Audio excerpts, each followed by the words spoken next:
Hey guys, come on in. I know it's really cold outside today. It's very snowy in Chicago, but we're way up high here in our little bird's nest apartment, and I thought maybe we could read Little Women. It was one of my favorite books when I was little, and gosh, I haven't read it in so long. So let's read it together. Let me get my book. Okay.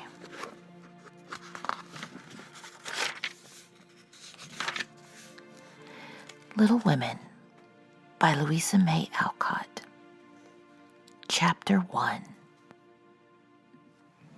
Christmas won't be Christmas without any presents, grumbled Jo, lying on the rug.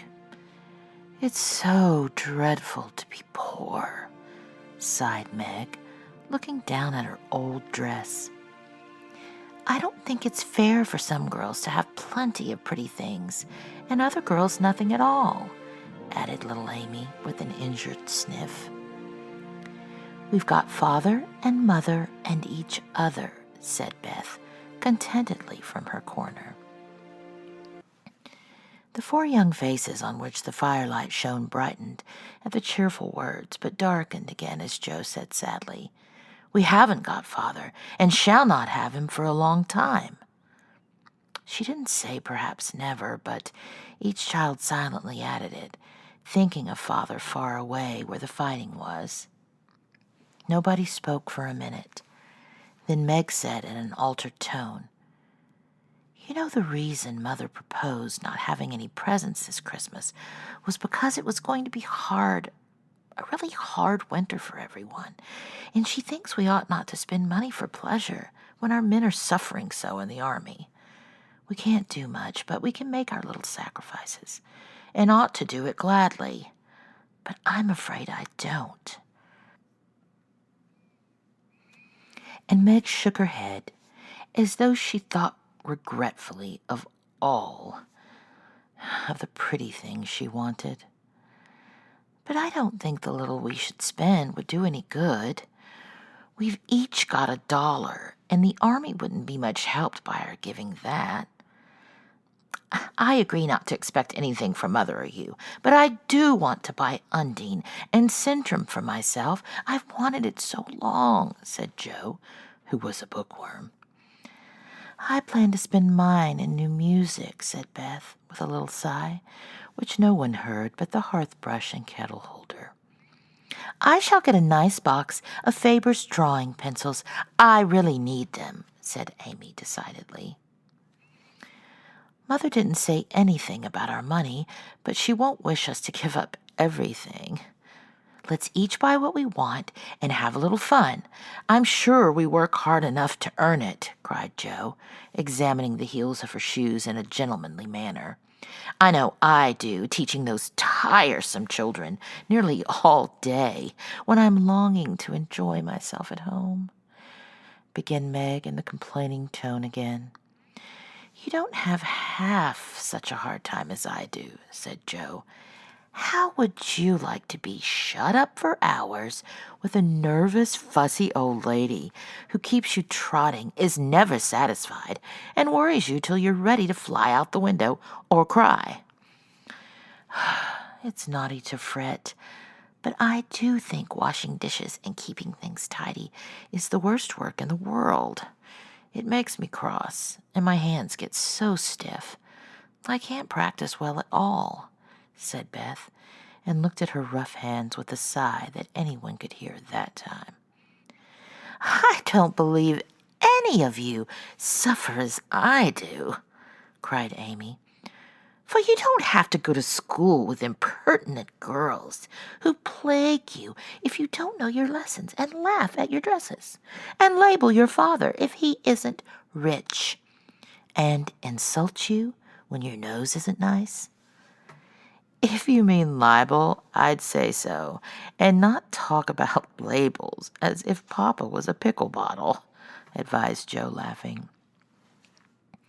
I know what I mean, and you needn't be satirical about it. It's proper to use good words and improve your vocabulary, returned Amy with dignity. Oh, don't peck at one another, children. Don't you wish we had the money Papa lost when we were little, Joe? Dear me, how happy and good we'd be if we had no worries, said Meg, who could remember better times. You said the other day you thought we were a deal happier than the King children, for they were fighting and fretting all the time in spite of their money. So I did, Beth. Well, I think we are. For though we do have to work, we make fun of ourselves and are a pretty jolly set, as Joe would say. Joe does use such slang words, observed Amy, with a reproving look at the long figure stretched on the rug. Joe immediately sat up, put her boyish hands in her pocket, and began to whistle. Don't, Joe. It's so boyish. That's why I do it. I detest rude, unladylike girls. I hate affected niminy-piminy chits. Birds in their little nests agree, sang Beth, the peacemaker, with such a funny face that both sharp voices softened to a laugh, and the pecking ended for that time. Really, girls, you are both to be blamed, said Meg, beginning to lecture in her elderly sister fashion. You're old enough to leave off boyish tricks and to behave better, Josephine. It didn't matter so much when you were a little girl, but now you're so tall and turn up your hair, you should remember that you are a young lady. I'm not. And if turning up my hair makes me one, well, I'll wear it in 2 tails till I'm 20, cried Joe, pulling off her net and shaking down a chestnut mane. I hate to think I've got to grow up and be Miss March and wear long gowns and look as prim as a china aster. It's bad enough to be a girl anyway, when I like boys' games and work and manners. I can't get over my disappointment in not being a boy. And it's worse than ever now, for I'm dying to go and fight with Papa. And I can only stay home and knit, like a poky old woman. Joe shook the blue army sock till the needles rattled like castanets, and her ball bounded across the room. Poor Joe. It's too bad, but it can't be helped. So you must try to be contented with making your name boyish and playing brother to us girls, said Beth, stroking the rough head with a hand that all the dishwashing and dusting in the world could not make ungentle in its touch. As for you, Amy, continued Meg, you are altogether too particular and prim. Your airs are funny now, but you'll grow up an affected little goose if you don't take care. I like your nice manners and refined ways of speaking when you don't try to be elegant, but your absurd words are as bad as Joe's slang. If Joe is a tomboy and Amy a goose, what am I, please? Asked Beth, ready to share the lecture. You're a dear and nothing else, answered Meg warmly, and no one contradicted her, for the mouse was the pet of the family. As young readers like to know how people look, we will take this moment to give them a little sketch of the 4 sisters, who sat knitting away in the twilight, while the December snow fell quietly without, and the fire crackled cheerfully within. It was a comfortable room, though the carpet was faded and the furniture very plain, for a good picture or 2 hung on the walls. Books filled the recesses, chrysanthemums and Christmas roses bloomed in the windows, and a pleasant atmosphere of home peace pervaded it. Margaret, the eldest of the 4, was 16 and very pretty, being plump and fair with large eyes, plenty of soft brown hair, a sweet mouth, and white hands of which she was rather vain. 15-year-old Joe was very tall, thin, and brown, and reminded one of a colt, for she never seemed to know what to do with her long limbs, which were very much in her way. She had a decided mouth, a comical nose, and sharp gray eyes, which appeared to see everything, and were by turns fierce, funny, or thoughtful. Her long, thick hair was her one beauty, but it was usually bundled into a net, to be out of her way. Round shoulders had Joe, big hands and feet, a flyaway look to her clothes, and the uncomfortable appearance of a girl who was rapidly shooting up into a woman and didn't like it. Elizabeth, or Beth, as everyone called her, was a rosy, smooth-haired, bright-eyed girl of 13, with a shy manner, a timid voice, and a peaceful expression which was seldom disturbed. Her father called her Little Miss Tranquillity, and the name suited her excellently, for she seemed to live in a happy world of her own, only venturing out to meet the few whom she trusted and loved. Amy, though the youngest, was a most important person, in her own opinion at least. A regular snow maiden with blue eyes and yellow hair curling on her shoulders, pale and slender, and always carrying herself like a young lady mindful of her manners. What the characters of the four sisters were, we will leave to be found out. The clock struck 6, and having swept up the hearth, Beth put a pair of slippers down to warm. Somehow the sight of the old shoes had a good effect upon the girls, for Mother was coming, and everyone brightened to welcome her. Meg stopped lecturing and lighted the lamp. Amy got out of the easy chair without being asked, and Jo forgot how tired she was as she sat up to hold the slippers nearer to the blaze. "They are quite worn out. Marmee must have a new pair." "I thought I'd get her some with my dollars," said Beth. "No, I shall," cried Amy. "I'm the oldest," began Meg, but Jo cut in with a decided, "I'm the man of the family now Papa is away, and I shall provide the slippers, for he told me to take special care of Mother while he was gone." "I'll tell you what we'll do," said Beth. "Let's each get her something for Christmas. Land not get anything for ourselves." "That's like you, dear. What will we get?" exclaimed Jo. Everyone thought soberly for a minute, then Meg announced as if the idea was suggested by the sight of her own pretty hands. "I shall give her a nice pair of gloves." "Army shoes, best to be had," cried Jo. "Some handkerchiefs, all hemmed," said Beth. "I'll get a little bottle of cologne. She likes it, and it won't cost much, so I'll have some left to buy my pencils," added Amy. "How will we give the things?" asked Meg. "Put them on the table and bring her in and see her open the bundles. Don't you remember how we used to do on our birthdays?" answered Jo. "I used to be so frightened when it was my turn to sit in the chair with the crown on and see you all come marching round to give the presents, with a kiss. I liked the things and the kisses, but it was dreadful to have to sit looking at me while I opened the bundles," said Beth, who was toasting her face and the bread for tea at the same time. "Let Marmee think we are getting things for ourselves, and then surprise her. We must go shopping tomorrow afternoon, Meg. There's so much to do about the play for Christmas night," said Jo, marching up and down, with her hands behind her back and her nose in the air. "I don't mean to act any more after this time. I'm getting too old for such things," observed Meg, who was as much a child as ever about dressing up frolics. "You won't stop, I know, as long as you can trail round in a white gown with your hair down and wear gold-paper jewelry. You're the best actress we've got, and there'll be an end of everything if you quit the boards," said Jo. "We ought to rehearse tonight. Come here, Amy, and do the fainting scene, for you're stiff as a poker in that." "I can't help it. I never saw anyone faint, and I don't choose to make myself all black and blue, tumbling flat as you do. If I can go down easily, I'll drop. If I can't, I shall fall into a chair and be graceful. I don't care if Hugo does come at me with a pistol," returned Amy, who was not gifted with dramatic power, but was chosen because she was small enough to be born out of shrieking by the villain of the piece. "Do it this way. Clasp your hands so and stagger across the room, crying frantically, 'Roderigo, save me, save me!' And away went Jo with a melodramatic scream, which was truly thrilling.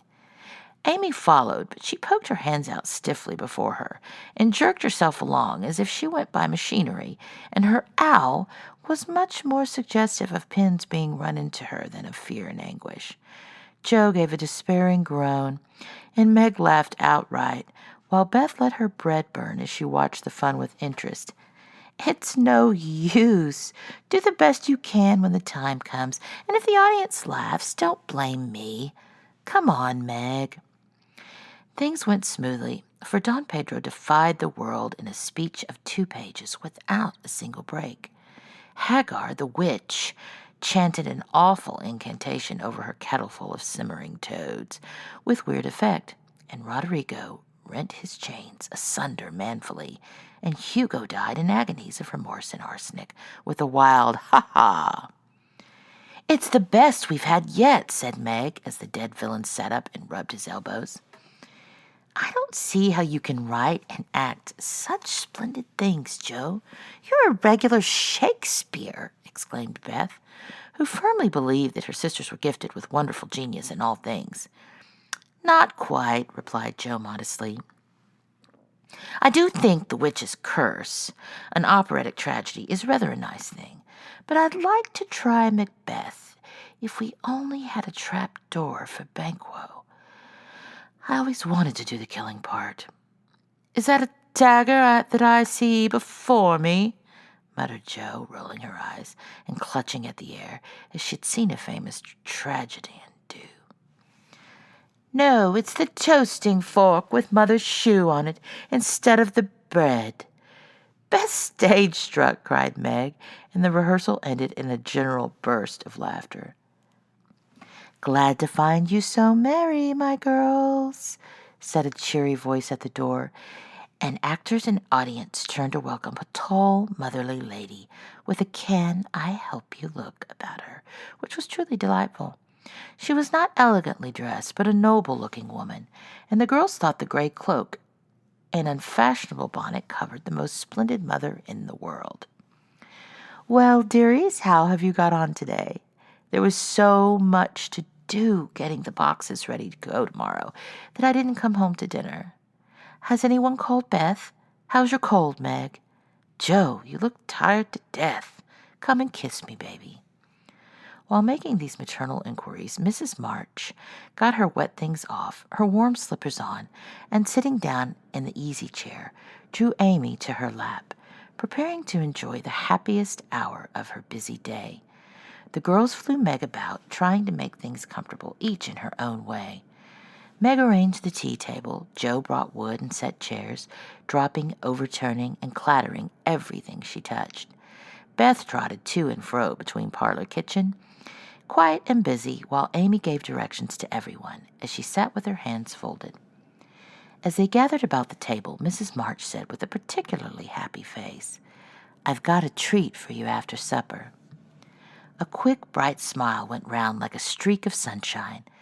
Beth clapped her hands regardless of the biscuit she held, and Jo tossed up her napkin, crying, "A letter! A letter! 3 cheers for Father!" "Yes, a nice long letter. He is well, and he thinks he shall get through the cold season better than we feared. He sends all sorts of loving wishes for Christmas, and a special message to you girls," said Mrs. March, patting her pocket as if she has gotten a treasure there. "Hurry and get done. Don't stop to quirk your little finger and simper over your plate, Amy," cried Jo, choking on her tea and dropping her bread, butter side down, on the carpet in her haste to get at the treat. Beth ate no more, but crept away to sit in her shadowy corner and brood over the delight to come till the others were ready. "I think it was so splendid in Father to go as chaplain when he was too old to be drafted and not strong enough for a soldier," said Meg warmly. "Don't I wish I could go as a drummer, a Vivian, a Vivin, a what's his name? Or a nurse, so I could be near him and help him," exclaimed Jo with a groan. "It must be very disagreeable to sleep in a tent and eat all sorts of bad-tasting things and drink out of a tin mug," sighed Amy. "When will he come home, Marmee?" asked Beth, with a little quiver in her voice. "Not for many months, dear, unless he's sick. He will stay and do his work faithfully as long as he can, and we won't ask him back a minute sooner than he can be spared. Now come and hear the letter." They all drew to the fire, Mother in the big chair with Beth at her feet, Meg and Amy perched on either arm of the chair, and Jo leaning on the back where no one would see any sign of emotion if the letter should happen to be touching. Very few letters were written in those hard times that were not touching, especially those which Father sent home. In this one, little was said of the hardships endured, the dangers faced, or the homesickness conquered. It was a cheerful, hopeful letter, full of lively descriptions of camp life, marches, and military news. And only at the end did the writer's heart overflow with fatherly love and longing for the little girls at home. Give them all of my dear love and a kiss. Tell them I think of them by day, pray for them by night, and find my best comfort in their affection at all times. A year seems very long to wait before I see them, but remind them, while we wait, we may all work, so that these hard days not be wasted. I know they will remember all I said to them, that they will be loving children to you, will do their duty faithfully, fight their bosom enemies bravely, and conquer themselves so beautifully that when I come back to them, I may be fonder and prouder than ever of my little women. Everybody sniffed when they came to that part. Jo wasn't ashamed of the great tear that dropped off the end of her nose, and Amy never minded the rumpling of her curls as she hid her face on her mother's shoulder and sobbed out, "I'm a selfish girl, but I'll truly try to be better, so he mayn't be disappointed in me by and by." "We all will," cried Meg. "I think too much of my looks and hate to work, but won't any more if I can help it. I'll try and be what he loves to call me, a little woman, and not be rough and wild, but do my duty here instead of wanting to be somewhere else," said Jo, thinking that keeping her temper at home was a much harder task than facing a rebel or two down south. Beth said nothing, but wiped away her tears with the blue army sock and began to knit with all her might, losing no time in doing the duty that lay nearest her, while she resolved in her quiet little soul to be all that Father hoped to find her when the year brought around the happy coming home.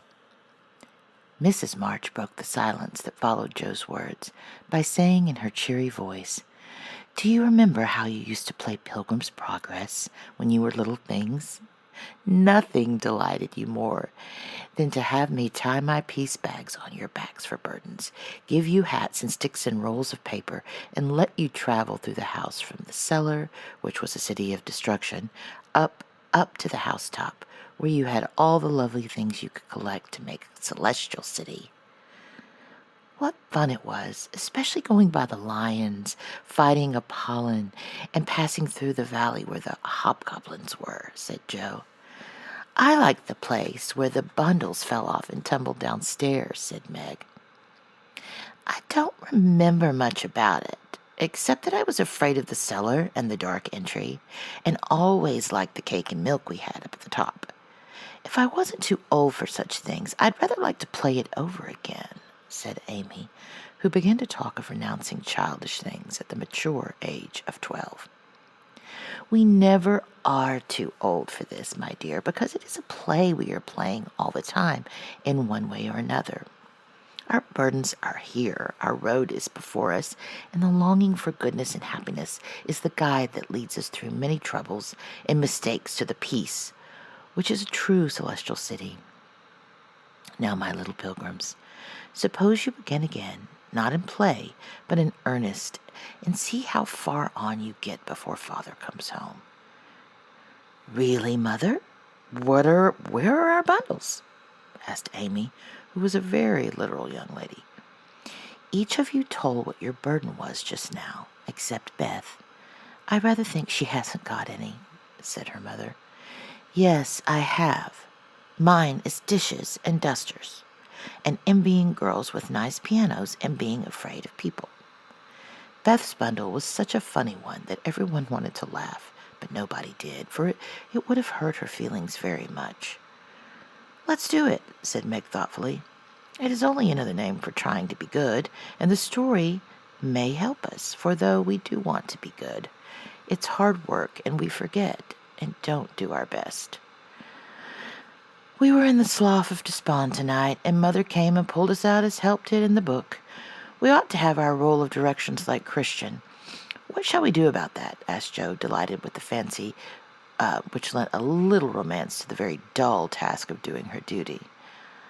Look under your pillows Christmas morning, and you'll find your guidebook, replied Mrs. March. They talked over the new plan while old Hannah cleaned the table, then came out the 4 little work baskets, and the needles flew as the girls made sheets for Aunt March. It was uninteresting sewing, but tonight no one grumbled. They adopted Joe's plan of dividing the long seams into 4 parts and calling the quarters Europe, Asia, Africa, and America, and in that way got on capitally, especially when they talked about the different countries as they stitched their way through them. At 9 they stopped work and sang, as usual, before they went to bed. No one but Beth could get much music out of the old piano, but she had a way of softly touching the yellow keys and making a pleasant accompaniment to the simple songs they sang. Meg had a voice like a flute, and she and her mother led the little choir. Amy chirped like a cricket, and Jo wandered through the airs at her own sweet will, always coming out at the wrong place with a croak or a quaver that spoiled the most pensive tune. They had always done this from the time they could lisp, "Crinkle, crinkle, little tar," and it had become a household custom, for the mother was a born singer.